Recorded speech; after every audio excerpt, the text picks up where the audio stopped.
Le gouvernement d'union nationale, avec qui? C'est la question d'échange d'aujourd'hui, chers membres de la communauté. En tout cas, merci. Merci, n'allez jamais ailleurs. Le gouvernement d'union nationale, avec qui? Nous avons bien voulu aborder cette question parce qu'à notre point de vue, c'est une question importante à ce stade de temps. En tout cas, merci. Merci pour votre confiance. Merci. Vos appels, nous les avons reçus, nous avons suivi également les idées que vous avez par rapport à notre pays. En tout cas, merci. Les messages, nous avions lu pratiquement tous les messages.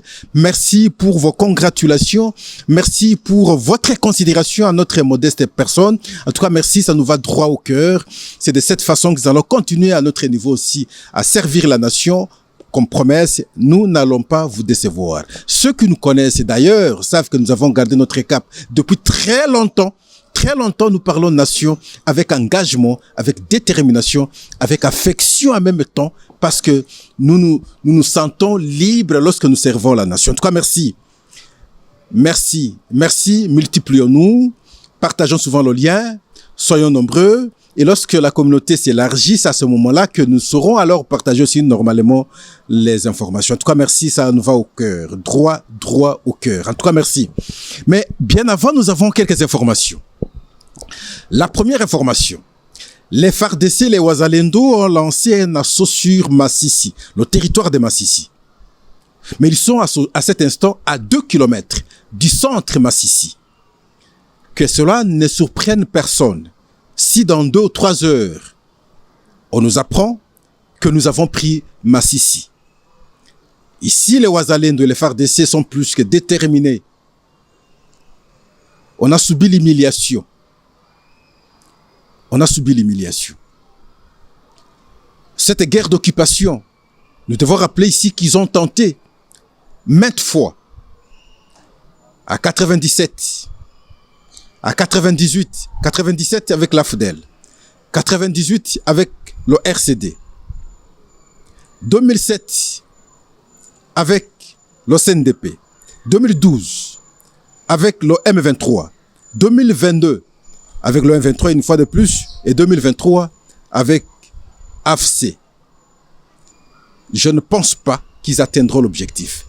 Des humiliations, conséquences, toujours beaucoup de déplacés, beaucoup de massacres, beaucoup de morts, beaucoup de conséquences, perte en vies humaines de façon désordonnée. Et on ne peut pas continuer ainsi. En tout cas, merci. Allez-y, allez-y. Cher Léopard, cher FARDC, cher Wazalendo. La deuxième information. Vers Walungu, près de 2 bataillons rwandais ont péri. Ils ont été piégés par les Wazalendo. Une fois de plus sur les Wazalendo. 2 bataillons rwandais. C'est beaucoup. Et nous encourageons maintenant les Wazalendo. C'est comme ça que nous devons continuer à défendre notre pays. Duc in Artum, allez en haute mer sans avoir peur de péril. Duc in Artum. Accord sur les minerais avec les Américains. Cette question, nous l'avons abordée la fois passée, il y a 2 jours passés. Nous vous avons démontré que il y a une délégation congolaise qui était attendue par les sénateurs américains afin d'apprécier cette question d'un éventuel accord sur les minerais stratégiques. Je ne pense pas qu'à ce jour, avec l'évolution du monde, avec la compétition qui est affichée, avec des États qui émergent, avec la bipolarisation du monde, d'un côté nous avons le BRICS, de l'autre côté nous avons l'OTAN. Même si l'OTAN aujourd'hui par les Américains semble être rejetée du fait que pour les États-Unis, en tout cas, l'Europe ne contribue pas trop. Mais je ne vois pas un État qui peut refuser cette fois-là avoir la République démocratique du Congo comme partenaire. À ce jour, en tout cas non. Et voilà, depuis le matin d'aujourd'hui, des informations circulent à travers pratiquement toutes les plateformes des réseaux sociaux. Non, les Américains ont refusé de conclure un quelconque accord. Nous autres, à notre niveau, on n'a pas une telle information. Après nos sources, on nous a dit que c'est une très fausse information. Et c'est quoi en réalité? C'est l'armée numérique de l'ennemi, du Rwanda, qui a en tout cas fabriqué de telles informations et on a boosté, on a partagé partout et tout le monde qui sait lire à ce jour. Voilà ce que les autres font. Voilà ce que les autres font. Mais malheureusement, pour la République démocratique du Congo, aucune stratégie. Et pourtant, pour cette question de la communication, nous avons toujours dénoncé. Nous avons toujours démontré qu'il y a une certaine faiblesse. Mais nous avons des experts à la matière. Nous avons des experts. Nous autres, je veux vous informer, malgré tout ce que nous faisons comme travail, on ne nous a jamais intéressé par la présidence. On ne nous a jamais intéressé. On préfère recevoir parfois les... Bon, vous voyez, ceux qui font les théâtres et tout ça sont souvent reçus. Mais nous qui parlons dès le premier jour de l'accession à la souveraineté nationale, non, à l'accession plutôt à la présidence de la République par le président Félix Antoine Tshisekedi, mais on aurait l'impression comme si on n'a pas besoin de gens qui se battent pour la cause de la nation. Jamais. Et ça nous déçoit parfois. Alors, pour une telle question, au lieu de se structurer très normalement, trouver les experts, trouver les techniciens. Vous avez des gens qui ont fait l'université de Kinshasa, il y a les centres de l'information et de la communication. Les gens qui ont fait l'université de l'UPEN. Il y a des gens qui ont fait l'UPEN. Il y a des gens qui se sont distingués dans la profession depuis tous ces temps. Il y a les techniciens qui ont fait l'ISTA, ceux qui ont fait la télécommunication, ainsi de suite. On ne sait pas les prendre pour que on constitue une bonne équipe pour faire face à tout ça. Rien du tout. Nous faisons ce qu'on appelle, en d'autres termes, je peux me dire le prodéo. Nous servons volontairement la nation. Mais j'ai vu, on prend un ami, c'est un ami à moi, les Noirs. On le présente comme celui qui sera au centre maintenant de l'armée numérique. Qui n'est ni journaliste, ni technicien. Je me suis posé la question, est-ce qu'on comprend ce qu'on fait? Pourquoi? Parce que simplement, on intervient à la télé pour des questions politiques. Mais ici, c'est une question technique. Même dans la conception du papier, dans la conception de l'information, dans la présentation de l'information, dans la diffusion de l'information. Mais c'est de la technicité. Comment on va nous prendre au sérieux? Même pour une fois, pourquoi nous ne pouvons pas être sérieux? Toujours dans les clubs d'amis. Les compétences sont souvent mises de côté. Club d'amis. Ça déçoit. Et dans ces conditions, il est difficile qu'on ait une équipe forte. Mais nous espérons que beaucoup de choses pourront changer. L'autre information, il est prévu pour ce week-end la recomposition du présidium de l'Union sacrée. Une réunion à cet effet est prévue. Et alors, c'est conformément à l'appel du président de la République, qui avait estimé que face à l'agression, face aux défis, les présidents, les membres qui composent maintenant l'Union sacrée n'interviennent pas. Visiblement, ils ont une position de caméléon, une attitude de caméléon. Un pied dedans, un pied dehors. Et dans ces conditions, on ne peut pas évoluer. Il faut élargir maintenant l'espace. Et d'autres pourront maintenant intégrer ce présidium. Et nous serons fixés après la réunion qui pourra intégrer le présidium de l'Union sacrée. En tout cas, merci. Nous abordons maintenant notre question d'analyse du jour. Le gouvernement d'union nationale avec qui? En tout cas, merci. Quand le président avait parlé, il avait parlé du gouvernement d'union nationale. Il n'a pas parlé de l'ajustement du gouvernement. Il n'a pas parlé de l'adaptation du gouvernement. Il n'a pas parlé du remaniement du gouvernement. Il a parlé de la sortie du gouvernement d'union nationale. Selon notre attendement, lorsqu'on parle du gouvernement, ça veut dire qu'on aura une nouvelle équipe. La nouvelle équipe part du sommet Ça veut dire du Premier ministre qui doit concevoir maintenant un autre programme de la gestion de l'État. Et le programme de la gestion de l'État, à ce jour, c'est en rapport avec l'agression. Et donc, on aura une telle équipe. Ça, c'est notre compréhension. Avec une seule condition, une demande de notre part d'ailleurs, qu'on ait des gens, en tout cas, capables à ne servir que la nation. Que les gens ne viennent pas avec d'autres agendas. Bon, comment avoir l'argent? Comment faire ceci, ainsi de suite? Si c'est pour ça, alors ce n'est pas intéressant. Il y a d'autres qui posent même la question de savoir est-ce que c'est du gouvernement d'union nationale qu'on peut trouver solution à l'agression? Nous disons oui, on peut trouver solution. Qui doit trouver solution à cette question? C'est l'armée. Où est-ce qu'on trouve le ministère de la Défense? C'est dans le gouvernement. C'est la police et les services de sécurité. Où est-ce qu'on les trouve? C'est dans le ministère de l'Intérieur.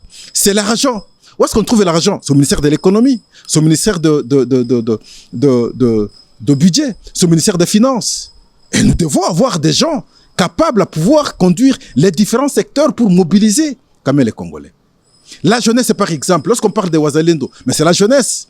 On doit tenir compte de tous ces aspects pour avoir des gens capables à pouvoir, en tout cas, en équipe, faire le travail pour l'intérêt de la République. En tout cas, merci. Mais nous dégageons notre réflexion par rapport à l'équipe. Nous voyons l'équipe présente et l'équipe qui pourra entrer. Nous commençons d'abord par l'équipe présente du gouvernement actuel. Nous prenons par exemple Guy Luando de l'aménagement du territoire. Nous parlons bien ici de l'aménagement du territoire. Son prévalus à quel niveau? Demain, on va souhaiter qu'il rentre encore au gouvernement. Pourquoi? Pour faire quoi? Et il a déjà fait quoi comme travail dans le secteur de l'aménagement du territoire? C'est vrai, il a été félicité la fois passée par le chef de l'État. C'est en rapport avec la mobilisation dans l'armée par les jeunes, sinon pour les jeunes. Mais dans son secteur de l'aménagement du territoire, mon territoire c'est le territoire d'école et dans le Sangourou. Il a fait quoi? Chacun de vous a son territoire. Aménager le territoire. Ça veut dire pousser au changement, à la construction de nos territoires. Qu'est-ce qui a changé? Qu'est-ce qu'il a fait comme travail dans le secteur de l'aménagement du territoire? Même là aussi, ce concept me paraît parfois ambigu parce que nous avons aussi le développement rural, aménagement du territoire, développement rural. Les territoires sont des territoires ruraux pratiquement. Et vous avez encore l'aménagement du territoire, vous avez le développement rural. C'est de trop, de mon point de vue. Alors, l'aménagement du territoire, il n'a rien fait de notre point de vue. Et nous pensons que Guy Luando ne mérite pas de revenir dans le prochain gouvernement. Daniel Mukoko Samba, ministre de l'économie. Qu'est-ce qu'il a bien fait pendant ce temps, professeur de son État, pour qu'il revienne demain dans le gouvernement? D'autres m'ont répondu, mais c'est lui qui a fixé le prix du carburant à la pompe. Ah oui, bon d'accord, mais si c'est ça, tout ce qu'il aurait fait comme travail, je me dis, mais alors c'est quoi ça comme affaire? L'économie de la République démocratique du Congo ne se résume pas au prix du carburant à la pompe. Qu'est-ce qu'il a fait comme vraie réforme de l'économie? On peut dire, voilà, cette fois-ci, on est sur des bonnes bases qui ne partent pas, qui restent encore là. Et nous pensons que Daniel Mukoko ne mérite pas de revenir dans le prochain gouvernement. Grégoire Muchai, bon, je ne sais pas, au moins que je confonde, le ministre de l'Agriculture. Nous avons toujours dit que c'est un secteur très important pour la République démocratique du Congo, au regard de la qualité des sols que nous avons, au regard de la qualité des terres que nous avons. Mais rien du tout, il n'y a pas de projet. Il n'y a pas de projet. Comment on peut avoir une bonne économie si, sur le plan de l'agriculture, il n'y a pas une bonne conception, il n'y a pas une bonne révolution? Rien du tout. Et nous avons toujours dit dans le passé, nous citions 4 secteurs. L'économie, l'agriculture, commerce extérieur, petites et moyennes entreprises sont des secteurs que nous incitions hier qu'il faut mettre la priorité afin de révolutionner notre économie. Mais alors, à ce jour, nous sommes plus que déçus de constater que le ministre de l'Agriculture n'apporte pas l'essentiel pour le pays. Celui-là ne mérite pas de revenir, Monsieur le Président, dans le prochain gouvernement. Eustache Muhanzi, de petites et moyennes entreprises, nous pensons que c'est lui là, non? Petites et moyennes entreprises, et comme nous vous avons dit, c'est parmi les secteurs que nous avons toujours insisté. Mais c'est là qu'on encadre même l'économie de la nation. Aujourd'hui, nous n'avons pas de grands commerçants. Et la loi a bien voulu encadrer cela, permettre que les Congolais seuls vendent en détail. Et les expatriés ne peuvent pas vendre en détail, qu'ils vendent en gros. Mais aujourd'hui, c'est le contraire. Mais on aurait l'impression que le ministre n'a rien fait. Quel est l'effort qui a été fourni pour encadrer cela? Petites et moyennes entreprises. On ne sait même pas voir les commerçants. Notre économie est restée de main tendue. Une économie extravertie. Et on ne sait pas concevoir une bonne politique à l'intérieur pour que tout se décide ici. Parce que simplement, nous, on ne produit pas. Nous consommons ce qui est produit à l'extérieur. Par conséquent, la politique économique est conçue à l'extérieur. Nous ne savons que payer le prix. Il est difficile, cette fois-là, de réguler le prix des aliments importés selon le prix, sinon la politique conçue à l'extérieur. Donc, le ministre des Commerces extérieurs, enfin, le ministre de Petites et Moyennes Entreprises, s'il vous plaît, Monsieur le Président, il ne mérite pas de revenir dans le prochain gouvernement. Le ministre des Infrastructures routières, enfin, le ministre des Infrastructures, Monsieur Alexis Guissaro, lui, c'est pratiquement chaque jour que nous avons prié qu'il quitte le gouvernement. Monsieur le Président, regardez dans quel état la voirie de la ville de Kinshasa.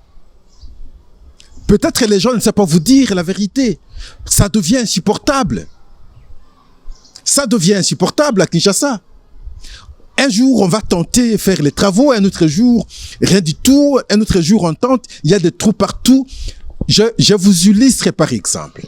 Les travaux qui ne nécessitent même pas 2 heures. Vous prenez l'entrée de la première porte de la Fikine, Foire internationale de Kinshasa. Il y a des trous là, Monsieur le Président, mais le véhicule ne peut pas passer. Et pourtant, des travaux qui ne peuvent pas prendre 2 jours et c'est fini. On néglige comme ça, on laisse. Monsieur Guissaro est là. Et tous ceux qui passent par là ne savent que parler mal du président de la République. Il faut savoir dire les choses. Vous êtes à l'entrée de l'avenue Université, juste à l'entrée de l'école Mosengo, sinon de la paroisse Saint-Raphaël. Mais des trous qui ne permettent pas l'entrée ou le passage de véhicules. Mais des travaux qui ne peuvent pas prendre des jours. On a laissé cela pendant longtemps, ça crée des embouteillages terribles. Tous ceux qui passent par là ne savent que parler mal du chef de l'État. Et M. Guissaro, il est là. Vous prolongez cette avenue de l'université. Avant de sortir sur Yolo, il y a un béton qui est là. Et bien avant le béton, des trous, les véhicules ont du mal à passer. Et ça crée des embouteillages comme pas possible. Tous ceux qui passent par là ne savent que parler le mal du chef de l'État. Mais M. Guissaro est là. Il est calme. Je peux vous citer autant d'endroits comme ça. Les travaux ne sont pas faits. Et son ministre, Monsieur le Président, il ne mérite pas de revenir. Vous prenez la ministre de la Jeunesse. Waouh! La jeunesse. Celle qui allait même gérer les Ouazalendo. Celle qui ferait même la mobilisation de la jeunesse pour l'armée. La jeunesse. Ah, mon Dieu, mon pays n'a pas de chance. La jeunesse. Est-ce qu'on peut dire à ce jour que nous avons un ministre de la jeunesse? C'était sur base de quels critères, sur base de quelles raisons pour que celle-là intègre le gouvernement? Mais elle est là, elle est ministre. Posons-nous la question. C'est quoi? C'est quoi? Des pertes parce qu'on paye des gens. Quel est le travail qui est fait pour la jeunesse? À quel moment la mobilisation? Mais nous voyons d'autres ministres aller dans différents territoires mobiliser. Mais c'est la ministre de la Jeunesse qui mobiliserait la jeunesse. Zéro du tout. Celle-là, en tout cas, Monsieur le Président, ne mérite pas de revenir dans l'équipe du gouvernement prochain. Mais cela ne voudrait pas dire qu'il n'y a pas des gens qui se sont distingués. Il y a des gens qui se sont distingués, Monsieur le Président. Nous sommes objectifs. Quand vous prenez par exemple la ministre des Affaires étrangères, Madame Thérèse Wagner, je crois. Mais elle doit, de notre point de vue, revenir dans le prochain gouvernement. Cette dame s'est distinguée. Là où les hommes ont échoué, la dame a réussi. Moi, au début, j'étais parmi les gens qui l'ont critiqué. Lorsqu'il s'agissait des accords, enfin des rencontres de Luanda, et lorsqu'on avait accepté que la République démocratique du Congo devrait maintenant neutraliser les FDLR, moi je me suis opposé. Je dis, nous avons accepté tacitement que nous connaissons là où sont les FDLR. Et je m'opposais à son point de vue. Mais par la suite, elle m'a démontré le contraire. Et toutes les résolutions, toutes les rencontres au niveau international qui ont eu lieu, on a su que donner raison à la République démocratique du Congo, ces interventions trop marquées. Et de notre point de vue, elle mérite de revenir. Le ministre de la Justice, Constant Mutamba, et nous pensons que il mérite de revenir également, Monsieur le Président, ce jeune s'est battu bec et ongle. Et nous avons eu quelques décisions prises par lui et qui ont rencontré les attentes vraiment de la population. Et nous pensons, à notre point de vue, que Constant Mutamba, dans le prochain gouvernement, qu'il garde son portefeuille, qu'il ne soit pas bougé. Le commerce extérieur, avec Julien Paluku, et son ministère qui fait, ce secteur qui fait l'interface avec l'économie de l'extérieur, comme nous vous avons dit ici, et nous avons vu qu'il a bien régulé parce que dans le passé, nous étions en train de démontrer que son ministère ne fonctionnait pas bien. Mais depuis son avènement, nous constatons qu'il a semblé, il a maîtrisé et les choses semblent tourner en tout cas un peu correctement et nous souhaitons qu'il garde son ministère, Julien Paluku. Il y a le ministère de Transport, ou le ministre des Transports, Jean-Pierre Bemba, et il est sollicité d'ailleurs et au transport et à la défense. En tout cas, les bons collaborateurs, un bon collaborateur se constate, et nous voyons comment il s'engage dans tous les fronts. Et celui-là, il mérite aussi, en tout cas, être reconduit. Si pas dans les transports, il peut encore reprendre maintenant la défense, parce qu'en toute réalité, il s'est distingué, il s'est sérieusement battu pour le compte de la nation. Mais aussi parce qu'il s'agit du gouvernement d'union nationale. Ça veut dire en d'autres termes, Monsieur le Président, la main a été tendue à l'opposition non armée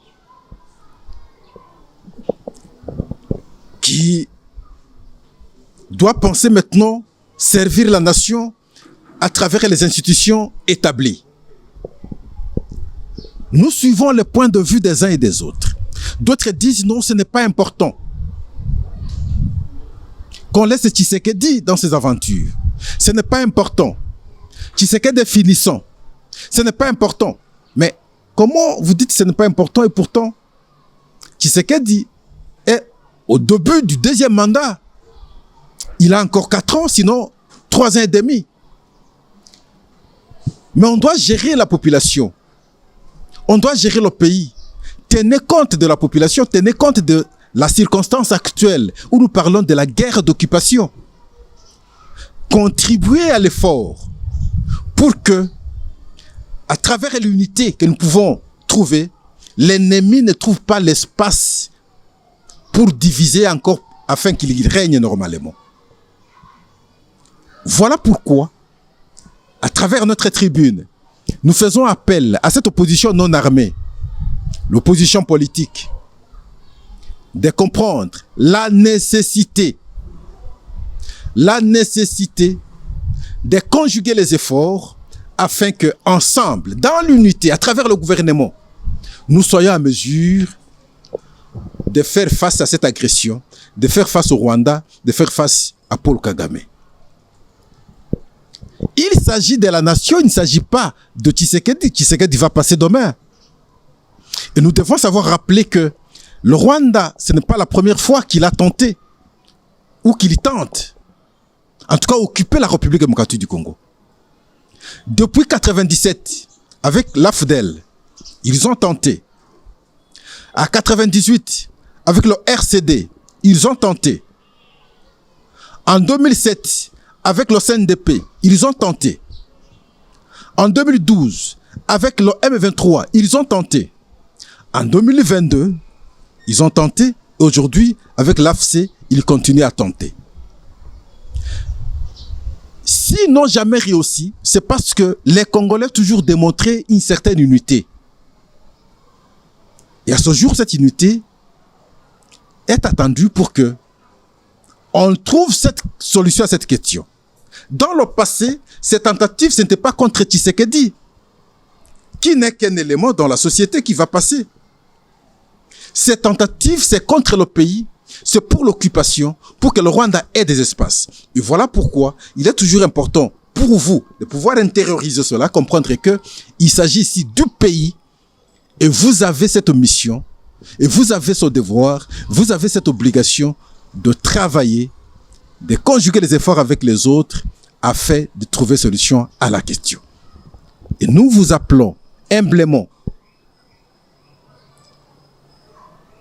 d'aller au-delà de vos égos, au-delà de vos considérations politiques, au-delà de vos sentiments, à pouvoir comprendre que, au premier plan, c'est la nation. Comme nous voyons aussi à l'extérieur, nous copions la politique française. Vous prenez notre constitution, c'est la copie de la constitution française. Mais regardons ce que font les Français. Les opposants se déplacent à chaque fois qu'il y a des questions d'intérêt national. Ils se déplacent jusque chez le président et échanger. Ce n'est pas pour autant forcément qu'ils composent dans un gouvernement. Si vous allez refuser de composer dans le gouvernement et rester ouvert avec ceux qui dirigent afin qu'on démontre l'unité de la nation face à l'agression, mais on ne saura qu'acclamer, on ne saura que féliciter, on ne saura qu'encourager, on ne va pas décourager. Et ce sera alors une bonne chose pour l'intérêt de tout le monde. En tout cas, merci. Nous avons bien voulu fixer l'opinion de cette façon pour que les gens comprennent que lorsqu'il s'agit de la nation, on ne peut pas avoir des colorations politiques. Face à l'agression, on ne peut pas avoir des colorations politiques. Regardez comment ça se fait jusqu'ici. Prenons par exemple les accords. Qu'on parle du sommet de Dar es Salaam. Bientôt pratiquement un mois. Aucune suite.